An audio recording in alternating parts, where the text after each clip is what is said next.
Hi guys, ഞാൻ ഉച്ചയ്ക്കുള്ള ഭക്ഷണമൊക്കെ ആയിട്ട് വന്നേ. ഇന്ന് എന്തുവാണെന്നറിയാവോ? ഇന്ന് സൺഡേ സ്പെഷ്യൽ നെത്തോലി. നെത്തോലി എന്ന് പറഞ്ഞാൽ അറിയുമോ? ഞങ്ങൾ വടക്കോട്ട് പറയുന്നത് ഇതിനെ. നിങ്ങളാരും പറയുന്നത് കൊഴുവ.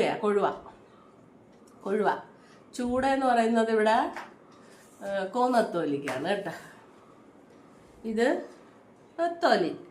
മാങ്ങ, തക്കാളി, ഉള്ളി, ചെറിയ ഉള്ളിയെല്ലാം ഇട്ട് വെച്ചതാണ്.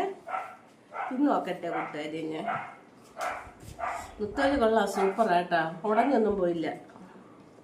ഇന്നാൾ വാങ്ങിയതിൻ്റെ ബാക്കി നെത്തോലി ഞാൻ പകുതി എടുത്തുള്ളായിരുന്നു, വെച്ചിരുന്നു. അതിന്ന് വെച്ച് കേട്ടാ. ഞാൻ പനിയാണെങ്കിലും കുളിച്ചു നോക്കിയ കൂട്ടുകാരി. എല്ലാം റെഡി ആകുമെന്ന് എനിക്കൊരു തോന്നല്. നിങ്ങളെല്ലാവരും പ്രാർത്ഥിക്കുന്നുണ്ടല്ലോ എനിക്ക് വേണ്ടി. ഞാൻ നിങ്ങൾക്ക് എല്ലാവർക്കും വേണ്ടി പ്രാർത്ഥിക്കുന്നുണ്ട് കേട്ടാ. അവർക്കും ഒരു അസുഖം വരരുത്. ഓക്കെ, ഇതാ നത്തോലിയൊക്കെ വെച്ചിട്ടുണ്ട് ഞാൻ. ഇതാ ഓടിയായോ.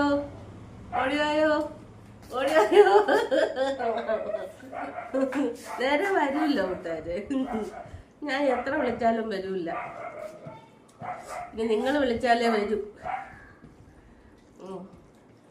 നിങ്ങളെല്ലാവരും വിളിച്ചോ. ഞാൻ തിന്ന് നോക്കട്ടെ. കൊള്ളാവാന്നറിയൊന്നുമില്ല. കൊള്ളാമെങ്കിൽ പറയാം.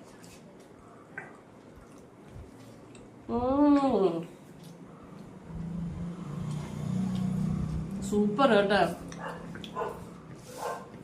ഞാനിന്ന് പുതിയൊരു രീതിയിൽ വെച്ച് നോക്കിയതാ. ഞാൻ എപ്പോഴും വെക്കുന്ന മീൻ കറി പോലെ വെക്കും.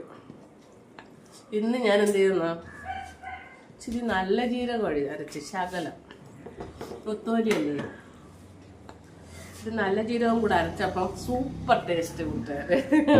പരീക്ഷണമായിരുന്നു, പക്ഷെ നല്ല ടേസ്റ്റ് ഉണ്ട്.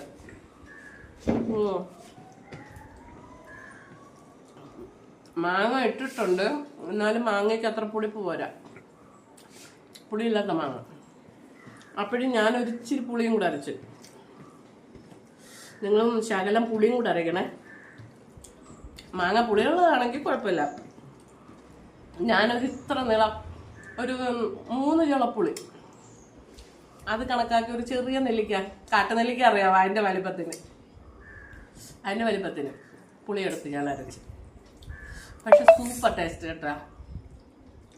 നിങ്ങൾക്കും ഇഷ്ടപ്പെടും, നല്ലപോലെ ഇഷ്ടപ്പെടും, എനിക്കറിയാം. ഒരു ദിവസം ഉണ്ടാക്കി നോക്കേ. തേങ്ങ മുളക് ഒത്തിരി അരയ്ക്കണ്ട, കുറച്ച് തേങ്ങ. ഓക്കെ, കഴിച്ചു നോക്കാം. Okay, by. അടുത്തൊരു വീഡിയോ ആയിട്ട് വീണ്ടും വരാം. ബൈ.